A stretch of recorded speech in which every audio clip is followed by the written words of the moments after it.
As you all heard, my name is Acunaz. I will be hosting this session. I'm very, very pleased to have area experts. Today we're going to take a deeper dive in an industry that has a lot of particularities. We're going to be talking about merchandising, licensing in the sports industry. So we have the experts with us, Kerstin from Borussia Dortmund. She's the managing director. And throughout the presentation here, you will see the QR codes. So go ahead and add them to your LinkedIn. So when you scan with your camera, you directly land on their LinkedIn profile so that you can be connected, because as far as I've seen, all of you also have great and relevant insights to share on LinkedIn. And then we have Armand, who's running the Germany operations for Fanatics. He's head of Germany at Fanatics. As some of you might know, Fanatics is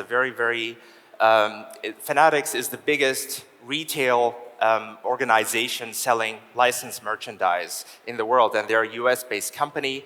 And then we have Jens, who's the managing director of Eventim Sports, and Jens also will provide a lot of insights. As you know, Eventim Sports, they're the premier offering for ticketing, but also Jens has briefed me on several things that I didn't know that Eventim Sports is offering. So I think we'll be very excited to find out what kind of possibilities Eventim Sports offers. Yeah, so that being said, the way I have structured this panel is that we're going to take a broader perspective first and foremost, I want to ask you all, how do you see the development of the market situation in the last 3 years? So we'll start with that. And we will first of all talk about the Corona crisis very quickly. We have all seen a huge disruption in terms of games and the matches, and there's a depleting revenues on the one side, but on the other hand, there's like immense increase in online sales. So especially when we're talking about e-commerce, there's a huge ramp up, about 40% increase in online sales during the Corona pandemic, already within the first part. Then I would like to move on to the situation that we have today. So where are we right now? Many are talking about the inflation crisis, the nuclear winter from China and all that stuff. But I think for many businesses, especially if they want to tap into a whole different industry that they don't know about, what is the potential? What is the current market situation? What are the success factors? So I think that part is going to be very interesting. And of course, we will touch upon the buying behavior of fans. Armand and I were having a conversations, and we even talked about, we don't even call them customers, we call them fans, because a fan user journey is completely different than a typical customer journey that someone that goes to Amazon and buys something for a different purpose. So we're going to discover that. And of course, very interesting for me is the whole interplay between ticketing, cross-selling, and merchandising offers. How is event-based marketing working right now? So I guess Jens and the others have a lot of insights. And then what I want to wrap up with is definitely talking about the predominant trends in this industry. So be it personalization, be it AI, be it sustainability. So we're going to touch upon those to find out what's the next big thing, or what's the biggest potential, social commerce. So let's get started with the way the last 3 years were looking for us all. Maybe I'll start with Kerstin. She's done an excellent presentation today talking about what Borussia Dortmund has been doing in the last couple of years. As many of you know, in Germany, there are as maybe not many of you know, there are 25,000 registered clubs in Germany that sell merchandise, that have the potential to sell merchandise. So it's a big market. When globally speaking, there's a market of 30 billion in sports merchandising, and this is supposed to grow in the next years to 35 billion. So there are some projections. And then when you look at Germany, you see with Borussia Dortmund, there's a huge fan base. On average, 80,000 participants in a game, which is the industry average for Germany is around 40,000, right? So you shine with your loyalty. Like, you have a loyal fan base, and I want to find out how the last 3 years were. Go ahead, Kerstin. Yeah, thank you very much. So as you said, we have a loyal fan base. That also represents, we have 70% of organic traffic on our e-commerce store, for example. So probably numbers that other stores would wish for because we don't have to pay money for that. But of course, also Corona put us in a situation that wasn't very easy. So of course, a lot of revenue comes from game days. If you don't have games, everything shifts to online. Also, you didn't have the participation. So we have emotions, we need the emotions, and through this impulse of an emotion, additional sales is done.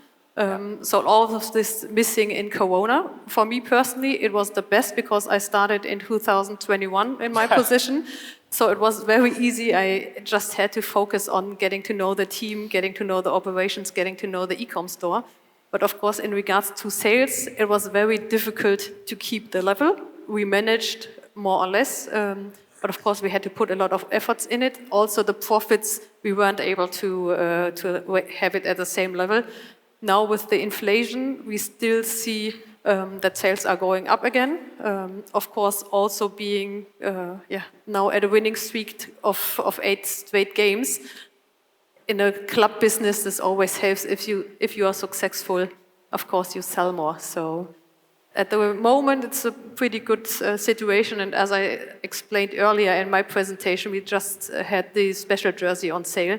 So of course, this is also something that helps. It's not only something in our sales, but also from a marketing perspective, puts a lot of attention on the brand. And could you tell us a little bit about the impact of this special jersey sale? Like in terms of revenues or a ballpark number? Yeah, so at the moment, because we opened up for fans that they can reorder, so we will produce again the jersey. And we are currently running against 150,000 jerseys. Wow. So that's the current number or the current estimation, but orders are open until the 28th of February, so hopefully a couple more come in. I think in total you have about 10.4 million registered fans, if I'm not mistaken. Well, I checked Instagram yesterday, there was 17.6. Okay. But of course, it's depending on where you look. Also in our Salesforce data, you have different numbers, but Instagram yesterday was 17.6 million. Wow.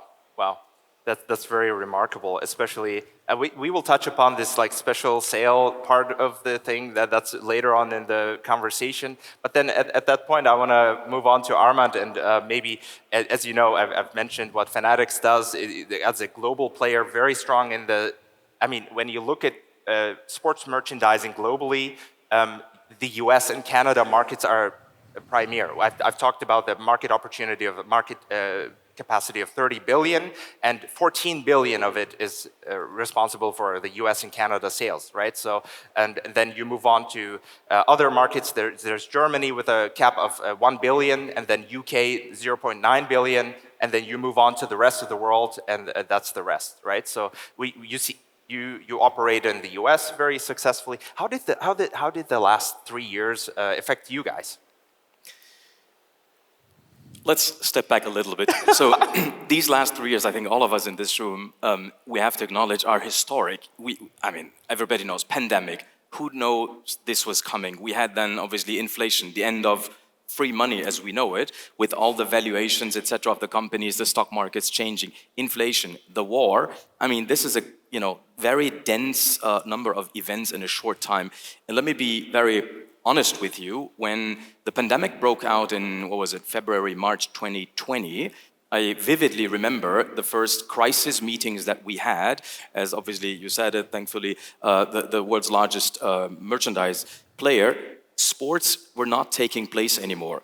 And we very much believe that sports is driven by fandom and also obviously by emotions. And without games, and then only games behind closed doors, etc., there was really panic in the room, and we had different strategies, etc., to react, be agile, and do things that might help us in our business. However, and that's something that I have to very much appreciate about the, let's say, a little bit American culture of looking at things, immediately we switched towards an opportunity perspective, saying, what is it that this situation helps our business with? We cannot change the situation. We won't make COVID go away.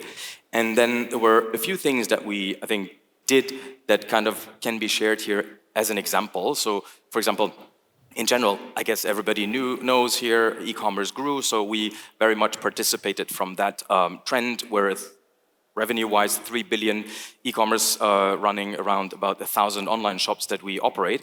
So we very much benefited from that. However, for that you obviously need the agile infrastructure set up in organization to fulfill those demands, which I'm sure everybody here in the room has experienced themselves. The other thing that we did was a huge charity initiative called the All-In Challenge, where our founder, Michael Rubin, who in the US is quite well connected to a few influential personalities, he brought in his friends and folks like Tom Brady, you know, DiCaprio, etc. They donated something special that you cannot buy with money, and money can't buy experience, be it train a day with Tom Brady or win the whatever ring from Rob Kraft from the Patriots, etc. And that was all donated, and we raised about, what was it, $60 million to give to those in need, which, by the way, when we do these things, they're good, but we talk about them as well, because that obviously does reflect upon our brand. And last but not least, we fundamentally step-changed our business model. So I'm not sure who of you in this room knows what Fanatics does. I believe not many, because in Germany, we're not that well known. We are, in the core, a vertical commerce business. It means we buy licenses. For example, it could be Borussia Dortmund, where we could buy a license, and with that license, produce, design, develop products, fan apparel, and run the entire sales of those products, be it run the online shop, the official. We don't do it for Dortmund, but that could be a case, for example, Dortmund online shop, the stores in stadium, on high street, etc. And that's our core. However, during the pandemic, then we realized, look, our core is actually our connection to the fans. So we talk and work with about 80 million fans globally, and that then became our kind of holy grail. What do these fans want in addition? Be it ticketing, maybe? 80 million? Yeah, that was the latest number. Maybe it changed now to 90 or 85. Okay. But something ballpark that. So what do they want? Maybe ticketing. Shall we sell them a ticket? We don't, by the way. They're doing it. Shall we sell them maybe a live stream? Shall we go into the streaming business? In the end, we decided we launched 2 new categories, which is betting and gaming and the collectibles business, with a few acquisitions. And that all happened in that time where, and coming back to your question. Listening to all this, I have to think of one thing. So the agility that you have in pivoting and coming to terms with the market developments, that requires a lot of technical implementation also for you. I guess you also, from a technical perspective, separate front end, back end, and you have a whole agile approach. But just to be able to tap into those differences requires immense agility, right? So it does. And when I say agility, I don't necessarily mean it in the definition of the word Scrum and agile methods, etc. It's a lot about the mindset and doing things maybe a bit rough and, you know, hemdsärmlich in German. So in that case, these businesses, we're not trying to integrate everything into this one, you know, super app. Maybe one day, but for now we're building that on a very isolated way just to get to speed. So that's a little bit, maybe to your question, the agility that we try to achieve. And then we move on to Jens. So I think Jens will provide some interesting insights, because obviously ticketing is your biggest biggest revenue stream, right? Yeah, so, it is. And then this took a big hit during Corona. Yeah, it was a sad time, not only because of the pandemic itself, because everybody experienced that, but also because we had no business model anymore.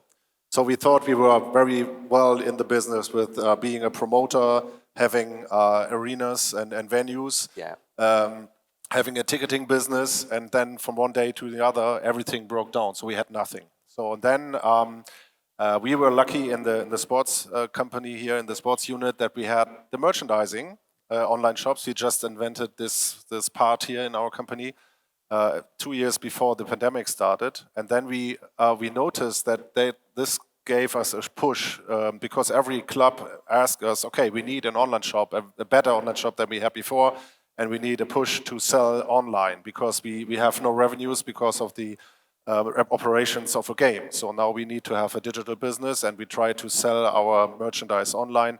And that's why we grew pretty fast in the past years, and that was good for us. And on the other hand, we noticed that all the clubs took the time to be better in their digital business and their processes, and that's why we signed a lot of contracts, also in ticketing and CRM and everything connected. So that was the best part of it. And then after the pandemic, we had a lot of customers, clients, clubs that were better than before concerning their digital business. So now I would say, okay, we are back on the level of 2019 and a little bit above. So a bad time, but now we're looking ahead, and in the future it will be better than before. So interesting. That gave this 40% increase I was talking about in online sales. They give you also the possibility to tap into new customer groups. Yeah. And that brings me to the point. I mean, you do work with several clubs also in the second league, and you mentioned in a previous conversation that some of the second league Bundesliga clubs perform way better in terms of digitalization and in terms of reaching out to customers than the first league clubs. Yeah, some of them, not the BVB, for example, but I know the others. So they try to have a best of breed approach, like they have their Salesforce and their Business Central and everything. So and put this together, then they have interfaces, and it's a complex architecture. It's not easy to deal with. So and everybody suffers a little bit from that process. So now we have some like BVB for sure, and other clubs that are really in it, and it's running well. But we have others, they are not able to proceed and successfully to really have a pragmatic approach to sell things. Yeah. So and now I have second division teams. They say, okay, I don't have the money for Salesforce and Business Central, but I need something to have my customer, my fan journey done. So and then we come up and say, okay, it's easy. We have a module A, module B, and we put it together. We have internal interfaces, and then I have second division ice hockey clubs that are more digital than other clubs in the first division. You call it SaaS. It's a SaaS, yeah. right? Yeah, you don't have to care about performance, hosting, development, and everything. You don't have the power, the FTEs to say, okay, I'm taking care of the product management, the development of the online shop, the UX and everything. So we are providing this, and we're saying, okay, there it is. Yes. You can focus on your marketing. Exactly. That all sounds great, but I will challenge you. Like, how about the marketing part? Because it's one of the most difficult parts in the whole journey. In the marketing, I want to talk about the buying behavior of fans today. You know, there are 4 deciding moments in the in the fan journey: awareness, consideration, purchase, and post-purchase. So, of course, the clubs also have to have immense know-how, or they have to work with the right partners in terms of really, there I will give the ball back to Kerstin, because I know that you guys do it very, very well. So how do you reach out to your customers, and the technical side aside, how do you do the marketing? Because I also heard in a previous conversation how small the marketing team was as you started. How do you manage it? Yeah, so what we changed, or start with the marketing part. In the past, before I came, we had a marketing team that was just assigned for merchandising. We changed that now. We have what we call an integrated marketing team that takes care of all the campaigns that Borussia Dortmund is doing. But of course, most of the campaigns are for merchandising. So when we bring in a new product, when we bring in the jerseys, etc., that's always a campaign for us. When you look at the whole club, a campaign is more around Christmas, maybe Easter, of course game day, but that's not a marketing campaign as such. It's mostly social media, I would say. So from a marketing perspective, our campaigns are mostly merchandising driven. So we now have a team just dedicated to this. I would say we are very, very good in getting the awareness, as you said, with your 4 stages. I would even say in a football environment, consideration and awareness is really going hand in hand, because you drive the emotions from a fan. They don't compare the price somewhere else. They would never buy a Schalke T-shirt because it's cheaper, for example. So we are in a pretty good place for this. So I would say awareness and consideration is the same. Where we have a lack for sure is the post-sale part. That's something we know of the potential, but at the moment it's something that we would have to do manually.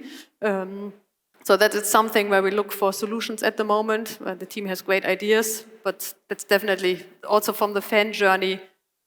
If you've done the sale, we need to follow up and give them more impulse on this.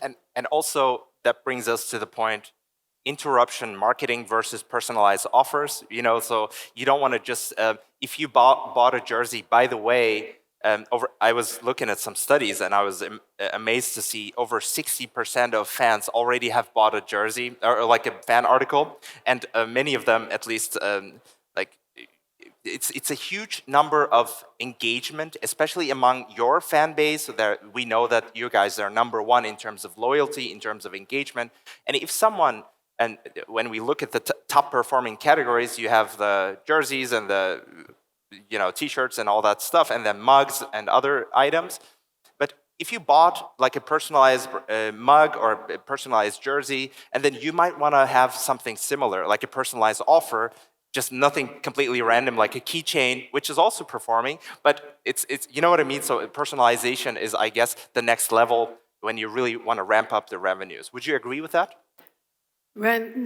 So personalization for sure. It's not just about what kind of player you have on the back of your jersey. It's about the mug, it's about the keychain, as you said. It's about individualized T-shirts, apparel, etc. So we think there's a huge potential. That's definitely there. We are currently checking, or we already have a setup. It's on a bread box, for example, or lunch box, I would say. You even can have a floor mat with your name on it. You can have the mug, etc. So there are already some pieces, but it's out of a range that can buy everybody. So we're also looking, how can we integrate pictures, for example? So put yourself next to the picture of Marco Reus, because it's very hard to get a picture together with him. So all these kind of ideas we're currently checking out, because individualization, as you say, it's not just a topic in general, it's also one in football. I mean, right now I've just finished reading this book, That Will Never Work, from the founder of Netflix, who just described the whole journey, how they started selling DVDs at first, and they didn't really start with streaming at the beginning. They were just really shipping DVDs to people's homes, and they wanted to be the biggest inventory online for DVDs, right? So, and then they tried all kinds of things. They were doing cooperations. Of course, they want to rent DVDs as the main goal, but they started with selling. But at some point, they knew that Amazon is going to come in and wipe them out from the market, right? So they were really trying to do cooperations with Toshiba, Sony, Panasonic, all these DVD, because when you buy a DVD player, you also want to use that for something, right? So they did lots of tests where no one believed in their organization that this one test would bring any results. And then that was the deciding moment why Netflix is there where it is today. So testing is super important.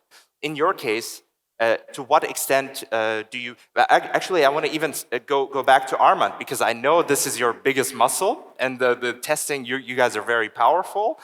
So tell us a little bit about how testing drives business. Yeah, let me take that. So in general, we run our online shops on a proprietary solution. So we worked back in the days with Magento, I think in the 2010s, but then we understood or realized that the fan merchandise business is quite bespoke and specific. So over time, we invested a few $100 million in building our own solution and platform. And that platform enables us, like other platforms as well, don't get me wrong, but on our platform, we have very bespoke and specific functionalities to test. And when we say test, it's quite simple A/B testing, but we're all experts here. We know how difficult it can be to do tests on a regular cadence for your specific audience. In our case, we conduct something like 500, 600 tests a year. Wow. And the important thing is, in 90% of the cases, we're wrong. those tests don't turn out successful. So only 10% winners, but those 10% obviously move the needle. And let me tell you this, it is a very, very valid data point, because in many cases we have our preferences about aesthetics and how things should look, etc., etc. And it's no secret that when you test things, sometimes you find out, as I said, and 90% were wrong, that the fans don't want what you do. So in the end, there's always this conversations that we have obviously with our partners, with our clubs and leagues and organizations about what is beautiful versus what is transactional. And for that, these A/B testing muscle, as you call it, thank you, it's quite a helpful facilitator. Yeah, absolutely. I guess it also helps that you have also the resources globally, that you have access to big data, you have access to all kinds of things, which make you, I guess, in the competition a bit more powerful than some of the local or smaller players, I would assume. I guess Shopify, Shopware for Germany, these platforms, they obviously do testing themselves, like Salesforce, Commerce Cloud, and provide the customers with functionalities that were tested. I think what differentiates us a little bit is that we test only on sports fans. So what we do is for sports fans, and there's a different relevancy maybe to the audience than there might be for other industries. Actually, super inspiring was when I was talking to you, Jens, in advance, you were mentioning about the main differences between how a user gets cross-sold or upsold on Amazon, because they have limited time, they want to really convert you, because as we know, a predominant search engine for products is Amazon. Amazon is accountable for 53% of all e-commerce sales in Germany.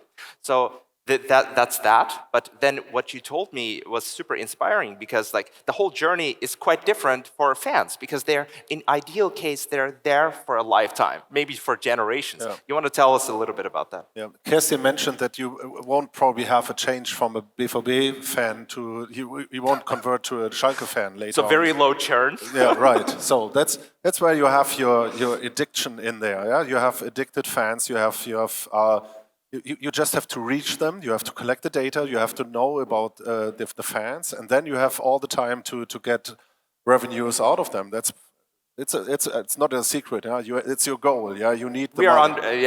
We're just between us, no? So, okay. And first, the first touch point is probably to say, okay, come to a game, you need a ticket, which is not easy at the BVB, but could be easier at other clubs. So in Berlin here, I know at least one where you have enough space and go there and have fun with Hertha and all the other teams we have.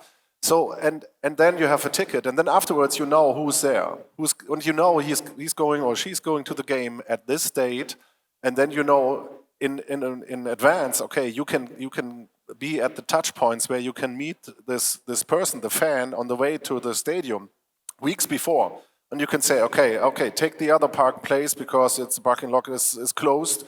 The weather is bad. You need probably something to protect yourself. Maybe you want to have your club umbrella, or you need a shirt because I know that you haven't bought one so the last year. So maybe you need a new uniform, whatever. So you can put the whole journey in different parts and try to have a touch point with the fan at every single point. So, and then after the game you tell them, okay, that was great to have you here, but the next game will be in 2 weeks. What's about another ticket? Or you need a season ticket, and what else? So you can have the fan journey really put in parts and try to also to make the shopping cart a little bit less worthy. So you buy 4 tickets for the whole family, like for 200, 250, 300 euros, whatever. And then, okay, it's really difficult to put another 4 jerseys in there for another 400 euros. That's a high shopping cart. So now you can say, okay, you have your ticket and I know you're going, you're addicted, and then I catch you later on and I say, okay, you need a scarf, you need a hat, you need a jersey, whatever. So that's, from my perspective, it's a better way to approach the fan and divide your efforts to sell him something. And maybe if you are successful, you can say, okay, now you can buy the game uniform or whatever. So after the game, he's highly emotional and said, okay, yes, I'm gonna buy it, and I'm gonna buy the next ticket. So that's very important. And that's not the Amazon approach to say, okay, come on, and check out. and then you collect him somewhere else. Now you have him in your cosmos, in your universe every time. But I mean, I assume that not all fans think alike, right? So there are different personas within fans. So segmentation is probably also a big factor. Kerstin, maybe can you tell us a little bit about your experience, like maybe tailor-fit approach for different segments among the fans? How's your experience with that? It's always hard. We at Borussia Dortmund we always talk about the fan, but there's not the fan. As you said, it's from hardworking people in the region of Dortmund that really they come and buy their seasonal ticket. They come with their cash, put it on the desk. That's more or less all their savings. That's one part, and then of course on the other part you have the hospitality customers.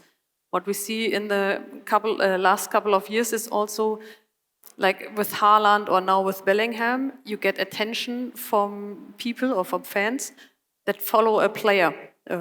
So you have someone who's following Haaland when he was at Borussia Dortmund. Now this fan moved to Manchester City.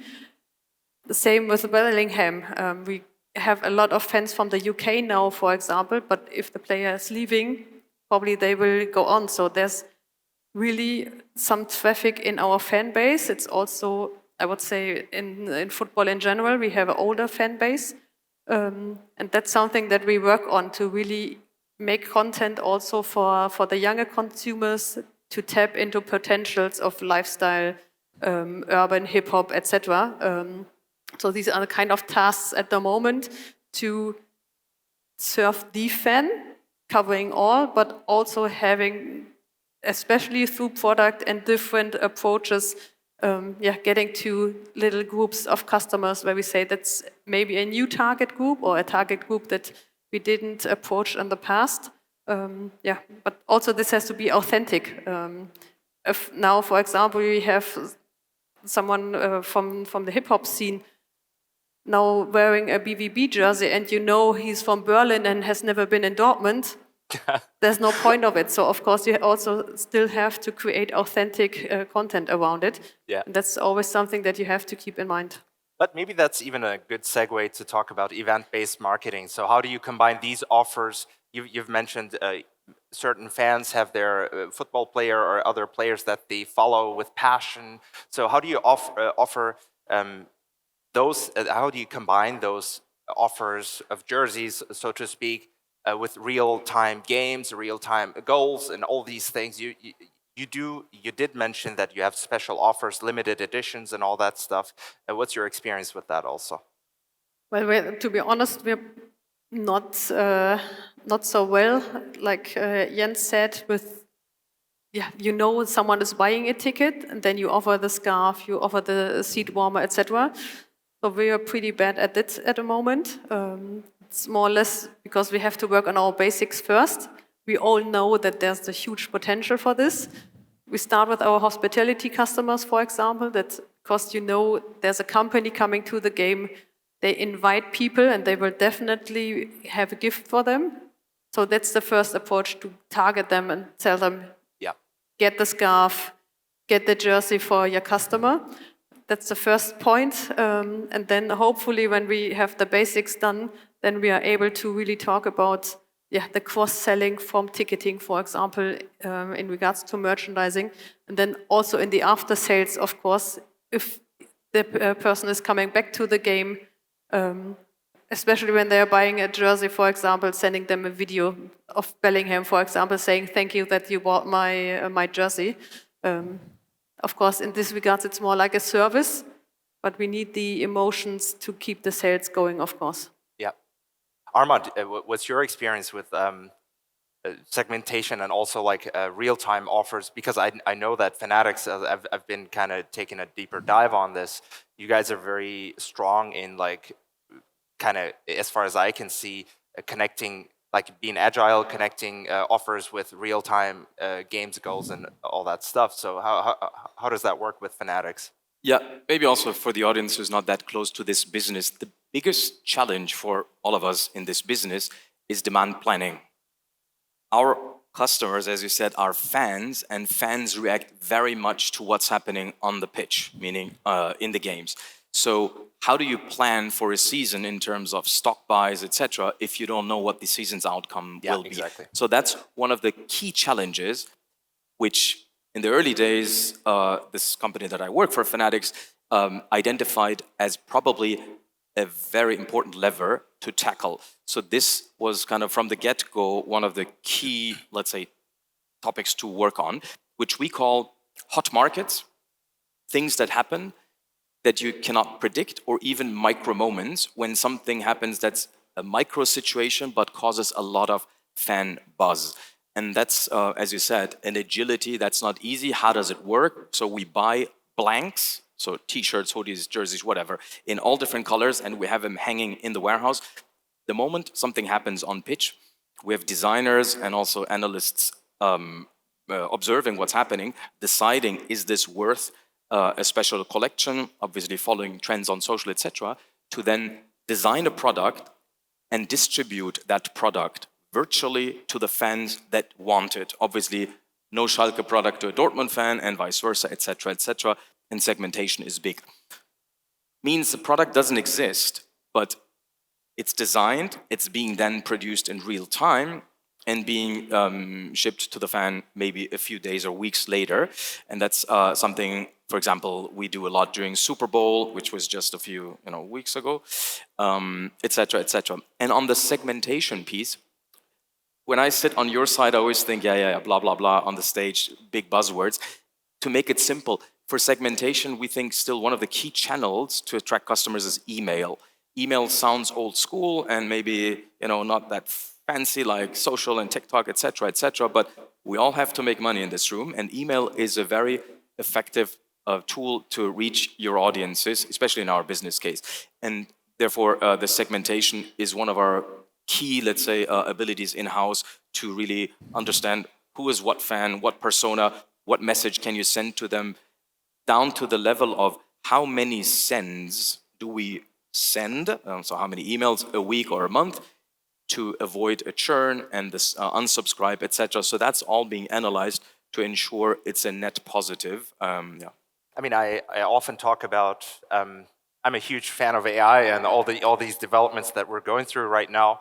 I often talk about the difference between email marketing and social media in the sense that for social media campaigns, at the end of the day, you're at the mercy of a certain algorithm that is evolving on a constant basis. Whereas with email marketing, you can, as you pointed out, you can segment your customer base and give them tailor-fit offers. It's all up to you how much you take advantage of this potential and your capacities.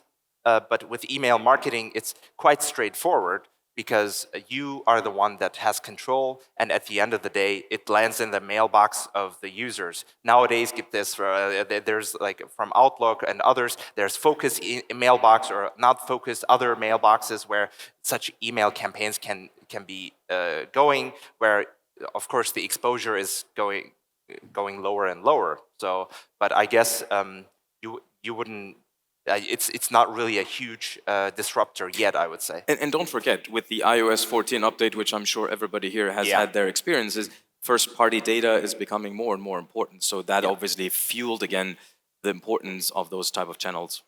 Yeah, definitely. But I guess I don't know what you think about email marketing and the potential of social commerce, but I think that's... Yeah, we are focusing just on emails in our fan journey because it's a trustworthy thing you can do in the conversation with your fans.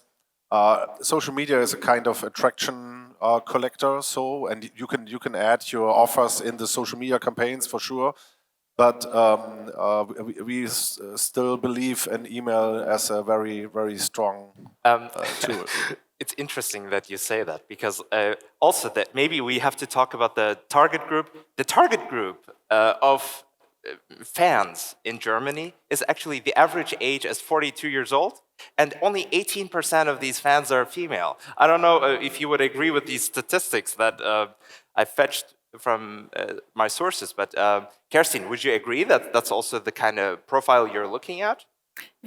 I know from our data we have a female part of 28%. So whether it be members, ticket holders, etc., also buyers in e-com, so it's 28.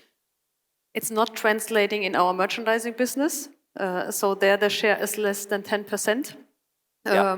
So for us, just from a product perspective, huge potential. Of course, some female buy the men's stuff as a unisex product. That's totally fine. But of course, for us, we never managed to really untap the potential of a female fan at the moment. That's coming. But then again, where's the bread and butter business right now? So email that's why I think it makes sense that email is still relevant, because a 42-year-old person on average, I think, does have an email address, we have Strato colleagues here that provide email, domain, and all kinds of things. I think they would agree with me. It's still huge and has a relevance. And this is what we see here. And that brings me to the next point. To wrap this panel up, I want to talk about 3-4 do's and don'ts. I want to go around and ask you. So you've been working with BVB Borussia Dortmund, building teams from very small teams to you see immense success. You had the advantage that you landed at a very profitable sweet spot time, 2020-2021. But I want to find out about what are your top mistakes that you can share with our audience. That don't do that if you want to be successful, from the expert herself. And also, what are the success factors? This is something that we found out works and would give it away. Yeah, so the biggest mistake or biggest don't in the last 2 years was creating a jersey together with Puma that didn't have the BVB logo on it. So if you're a football team, never ever produce a jersey without the crest. So it really got us so much shitstorm, not only on social media, but fans really went up to our office, hang a big banner at the at the other side of the street, protesting against this jersey. So never ever do that.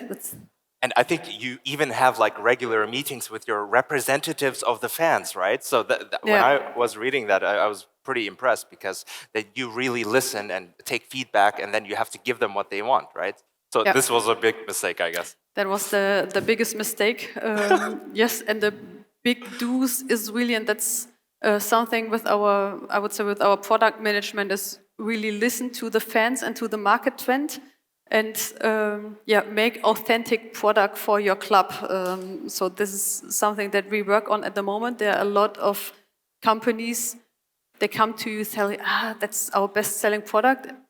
Then you buy it and you see the same design in Gladbach, you see the same in Schalke, etc. And so it's not authenticated for your club. So that's where we put a lot of effort in it. We have our own designer now putting on our story into the products. So that's just in case of, or just in the part of merchandising, really, really, really focusing on your own history, on your own content, and not giving it away. Perfect. Armand.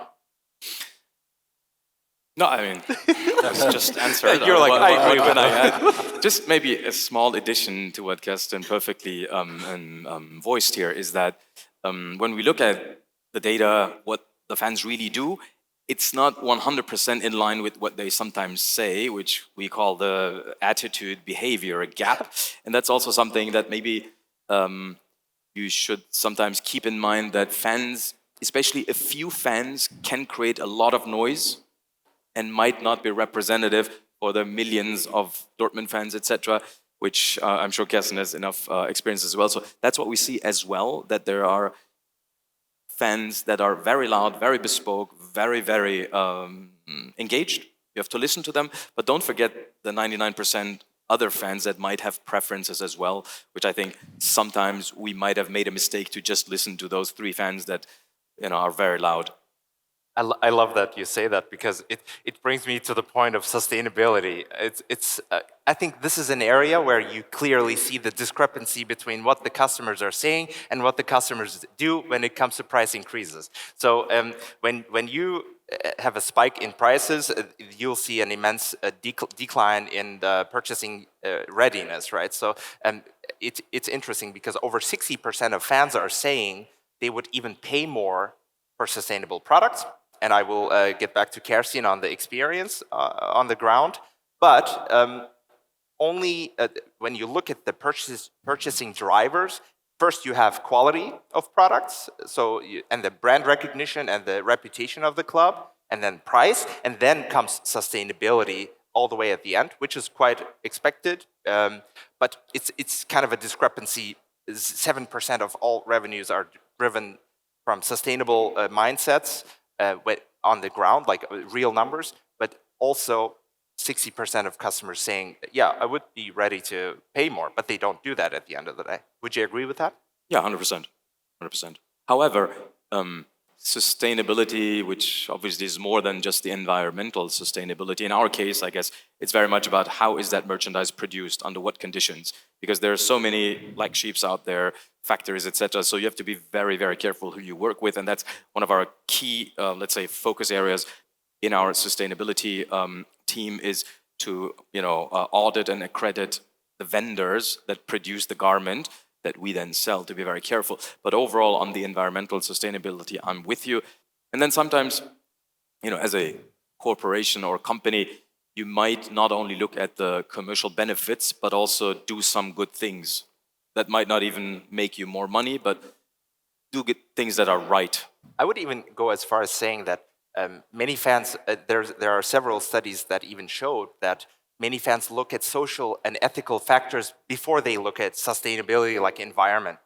You know what I mean? So in that case, you've mentioned that you did some campaigns like charity campaigns, and that were quite successful. I guess that confirms this argumentation. Yeah? Agreed. and I want to hear your thoughts about sustainability and how Eventim Sports sees sustainability. To what extent it will play a role in the industry? Yeah, we are like a provider, as a software, as a service provider. So the main focus in sustainability is at the club then at that point. So because the club is the brand and the vendor, the front in this part. So all the fans will have a look at the brand, at the club, and we try to add our part to their complete journey in terms of sustainability. So we are certificated that we are a sustainable company. So, but this is just a minor part in that, and we are not really hanging it too high. But we can put a little bit to the whole house that the club has to build. Then one thing is for sure that the consumers expect a lot from the clubs, right? In terms of sustainability. And there, I want to give you the floor, Kerstin. Yeah, I mean, we at Borussia Dortmund, we have a CSR department of over 5 people. And you can imagine that because Borussia Dortmund is such a famous name, there are a lot of people that want to find the little tiny thing that Borussia Dortmund is not doing right. So a lot of focus from our club on this in general. When it comes to sustainability in merchandising, of course, it's a huge topic.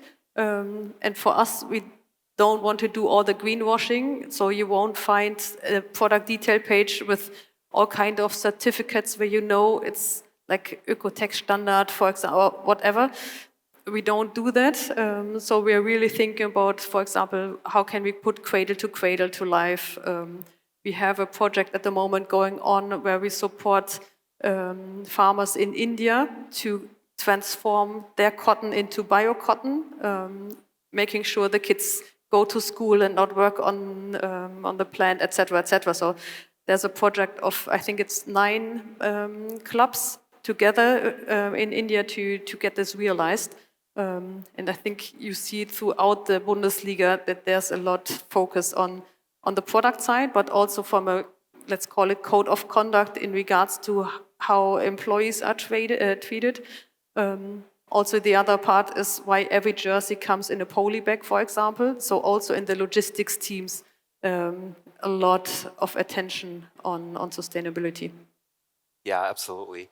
And I'm even thinking that you probably have a difference of impact in whether it is D2C, direct to customer sales, whether it's a marketplace where this product is being sold, with the readiness of customers. The profiles are quite different, right? So someone that goes to Amazon, I always give the example, I don't think it fits the mindset of a person that otherwise eats organic food and takes care of the environment to go to Amazon and buy kind of shitty products from China, to be very blunt. I mean, it's just like the journey is completely different. Whereas when someone is associated, like someone is emotionally driven, attached to your brand, of course I agree that having some sort of superficial logos without actually delivering something in the background is going to make an impact, right?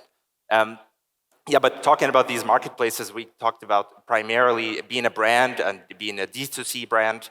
That you also have some physical presence where I've been reading that Borussia Dortmund also has like physical stores where there's an immersive experience that you can go to the store and kind of like experience with like in-store technologies such as I guess virtual changing rooms and all the stuff. So when we talk about omni-channel businesses, the interplay of online offline, you've mentioned some indications about how much of your revenue is derived from e-commerce sales. So maybe you can give a little bit of perspective on that, and how do you see omni-channel like physical stores evolving, because the digitalization wave is there and is there to stay.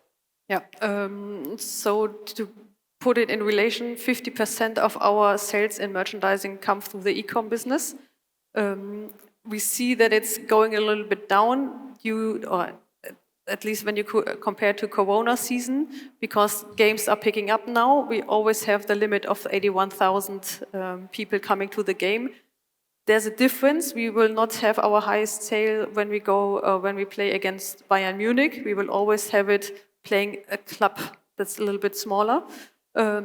We have in general 6 stores, the biggest one being directly at our stadium. So we have, I think it's 2,000 square meter where we just have BVB experience, a lot of black and yellow product in it. Because of our situation with the game day, we will always have the focus on retail as well, at least in Dortmund and the region around it, because that's so much driven by a game day. So for example, we have one store just next to the train station in Dortmund. Throughout the week, it's pretty quiet. On a game day, it's just overrun because people go from the train station to the stadium, and that's the first entrance saying, okay, I go to the store of Borussia Dortmund. But do you have a chance, like you have a strong membership program, do you have a chance to trace, like, let's say you bought some merchandise in the store and then you have a possibility to reach out to these customers at a later time in the journey? Not at the moment, no. Okay, that's good to know. And at that point, I want to give the floor to Jens, because I know that for the last 3 years, as far as I understand, you put a focus also on this SaaS offering that you've built and you're providing. So is the target? Maybe you can tell us a little bit about what exactly you're offering, and also whether the target group is pure online or also including a possibility to digitize physical stores.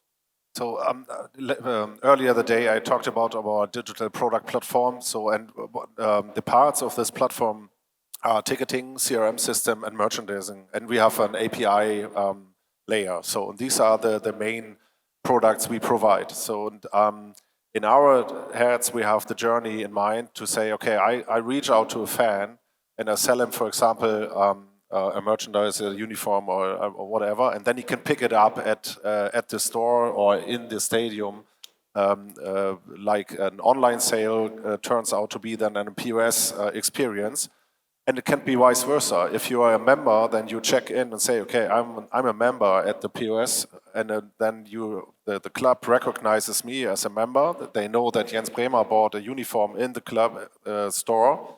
And then afterwards, they can say, okay, you already bought the jersey, won't you have the trousers or whatever you have? So And this is the idea, to have at every touch point you have something where you can recognize the fan and catch him in and say, okay, I know a little bit more about you, and the next time I can make a better offer for you. And it could be a POS offer, or it could be something online. So we try to connect both worlds.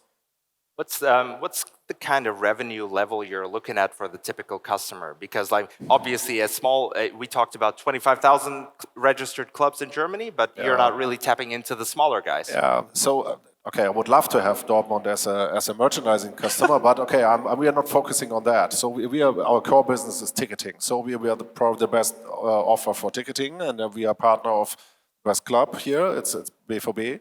So, but we are focusing on the mid-cap clubs and the smaller ones, but I would say the real small ones, we are not the right solution for them, because our power comes of the connection between ticketing, CRM, and merchandising. And there are the really small clubs, I would say sixth division in football or third division basketball, they don't really need that. There we have self-ticketing offers and everything, products. But merchandising, CRM, and ticketing, I would say it makes sense if you have like 100,000 euros revenues in online sales, merchandising, or maybe about, so let's say 20,000 tickets sold per season. So maybe this is the level. That's like the ballpark. Yeah. So number. could be less, could be more. Depends on your will to digitalize yourself. Yeah. So I have small clubs. They say it doesn't matter. I invest in that part because I want to grow, and then I invest early in these modules. Then we take him with the journey, and but I would say these are the numbers that make sense. That makes sense. Yeah. Armand, how about you? And maybe you can tell us a little bit about the target club profile that you're reaching out to. Yeah, Because I mean, as far as I understand, you make it super easy for these clubs to tap into. Like, so look, we're in the licensed business, so we work with any club that is a brand. So apparently we wouldn't be in a position to partner very well with amateur clubs maybe, but just to show you the range, so we do NFL globally, but we also do second league club in France. So we try to partner where we can and have the right model, I think. all right. I want to wrap things up a little bit. We've talked about the challenges from the last 3 years. I think that you guys provide a different perspective from the retailer perspective, from the club perspective, how ticketing was impacted by the crisis. And then we have a kind of inflation crisis and the way e-commerce is affected by that. We see that there's, as far as I understand, sports merchandising remains quite stable because fans are there to stay. They're not churning. They're not going somewhere else. And even during the last end of the year season, we've seen that many fans are purchasing products again and again. And then we talked about event-based marketing, how this cross-selling impacts someone that's buying a ticket, how they can be approached and offered, for example, a seat warmer, how this is important to keep engaging with them. We talked about the channels, email versus social commerce, and then we talked about sustainability. Throughout the conversation, I think we've had quite a lot of insights from you all. Thank you very much for your participation. At that point, we have about 10 minutes time left. I want to open the floor to our guests, and in case you have questions, please go ahead. I think you have to speak a bit loud. I don't know if we have a separate microphone. Otherwise, feel free to yell a little bit. I think Armand, right? So you have mentioned that demand prediction is one of the key challenge, right? So I'd like to understand, actually, maybe it can be also a question for BVB. Because the demand prediction is just at the early stage of who top predictions, like you can have stock optimization, and on top of demand prediction, you can have price elasticity, which tells you which article to sell with from which price at which SKU. And on top of that, you can have your brand level markdown optimization. I know in today's market, even the biggest merchandisers such as Puma or Adidas, even they are at the very, very early stage of all these predictions with the machine learning solutions. But sooner or later, this will go up to the brands like BFAB. So I would like to a little bit understand where your organizations regarding the demand prediction or markdown optimization, how do you do this analytics? Or if not doing, what is the plan for the future? Because sooner or later it will be kind of a must for all the merchandisers. Take that, Armand. That was a question. It's like, it's quite comprehensive. Yeah, I'm not sure if I just understood everything. Maybe you heard it better, but your question was around pricing and what's the best method of... Actually, what is the future plans for the investment and then make it more predictive for the future? Okay, I think I know what you mean. So in essence, we're less and less planning, we're more and more reacting. And that's what I meant by we can't foresee what's happening, so we very much focus on an infrastructure that enables us to be very agile and react to when things happen. Of course, we do plan with Adidas, Puma, Nike, etc., what the season will bring, and we partner very closely with them. To give you an example, for the NFL, every NFL Nike product that you can buy out in the market is produced by Fanatics. Same for MLB and for colleges, etc. soon. So yes, there's a planning element, but there's a lot of reactivity required to meet the fan demands. Maybe. There's a question from back there, all the way left. Okay, taking off from your subject before about sustainability, my question is about local production. We're a Berlin production company, and we can put a Made in Germany, Made in Berlin sticker on it, would offer you the option to be very short-term in your production needs. And does that play a role in your sourcing? Can I guess it play this a is role? a question for Kerstin. Well, also Fanatics. It's like, I think the question goes into the direction of sustainability and how producing products locally in a Berlin facility instead of Bangladesh, I guess, if I understood you correctly, that would be a short-term win to tap into the whole sustainable market, right? So how do you see that? Are you guys producing items in Germany already, or are you... Yeah, so we're not producing in Germany at the moment. We have some European countries where we source product, like mostly it's Turkey, but also a little bit where I'm from, great. Also a little bit in Portugal, but of course we're looking at the whole journey. So there's a conversation, controversial conversation, how it's better produced, where you left, what kind of money stays in the country. So, for example, we do a cooperation with Fair Afric, a chocolate company. They're not only going for not having slavery and not having child work. They keep the whole chain in the country. So the whole product goes to Germany, for example, not like when you take Lind, Milka, etc. They just take the product, it goes to Switzerland mostly, and there your chocolate is produced. So it's always looking at the whole chain, but of course producing in Germany is something that's interesting for us, for sure. Yeah. I guess in the European Union, it also doesn't make the biggest difference if you produce in Poland or if you produce in it's all European, part of the European Union. That being said, I guess this answers your question. It's all relative. Moving goods from Portugal to Germany is not really the most sustainable thing when you can purchase it around the corner. I think it really depends what you're comparing it to. Especially coming from Kerstin's point, I believe in terms of child workers, the situation and the legal regulation in Bangladesh is way different than what you have throughout the European Union, which is imposed by the European Commission, right? So I think in that sense, like, of course you're right in CO2 emissions, but it depends on where you're looking at. Are you looking at ethical production? Are you looking at, and we've just discussed for many fans, ethical production and social matters are way more important than actually looking at sustainability overall from an environmental perspective, at least for now, right? So I don't know if you agree with that, Kerstin. Yeah, I mean, the point is really the whole chain.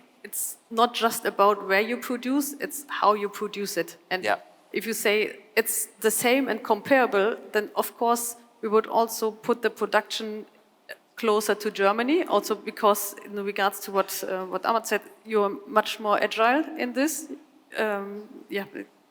Lead time is shorter, but of course we look at the whole, and the whole needs to be right. Oh. Hi, can you hear me? Yeah. Nice, thanks for your input. I have a question, specifically in Germany, a lot of major sports have shifted from free TV to pay TV, and that has definitely impacted the fan journey and the accessibility of sports, both in good and in bad ways. I'm curious, what's your experience and how that has impacted the sales of merchandise? Are you directing your question to a certain panelist, or? I can take that if you want. I think honestly this applies to all of you guys because feel free to volunteer, whoever has the best answer. Borussia Dortmund is a Bundesliga player. There's other sports like Formula 1, Formel 1 that have shifted as well. Maybe Fanatics has something more to say to that. And Eventum, I think you cover all of the sports, and I'm not familiar with all the sports out there. There's probably been some that have also shifted from pay TV to free TV, so it would be interesting to hear your experience going the other way. Maybe just a few thoughts, and I'm sure you have more on this. But it very much depends on the distribution, is it free or paid, and the quality of the production. And I'll give you two examples that are very tangible in terms of also the results. Look what ProSiebenSat.1 did with the NFL in Germany. NFL Germany is now the second largest country for the NFL outside of the US. And it is not only, but partly attributed to the way the NFL was presented and broadcasted on ProSiebenSat.1 over the last years. Sadly enough, they just lost the rights to RTL, as some of you might know, so good luck for RTL on that journey. The second example is on the paid side of things. Some of you might know the Netflix production Drive to Survive around the Formula 1. If you look on sports on a global basis, Formula 1 is now one of the hottest assets out there. And again, part of that is attributed to that production, and we see it every day in our data. We run the Formula 1 global e-commerce and merchandise business as well, and we see this is kind of the superstar in our portfolio with regards to growth. And again, part of it is different areas as well, but partly maybe also this production Drive to Survive. Thank you so much, Armand. I was also quite surprised to hear that Germany is the second biggest market for NFL products. I guess this shows a lot of like how you also are pretty strong in NFL merchandise and all the other leagues. And this, of course, comes, I guess, predominantly from the fact that you're a US-based company with very strong roots. Unfortunately, we've come to the end of our session in terms of time, but if you have any questions, you can catch us right after this panel. Thank you very much for your attention, and have fun throughout the rest of the event.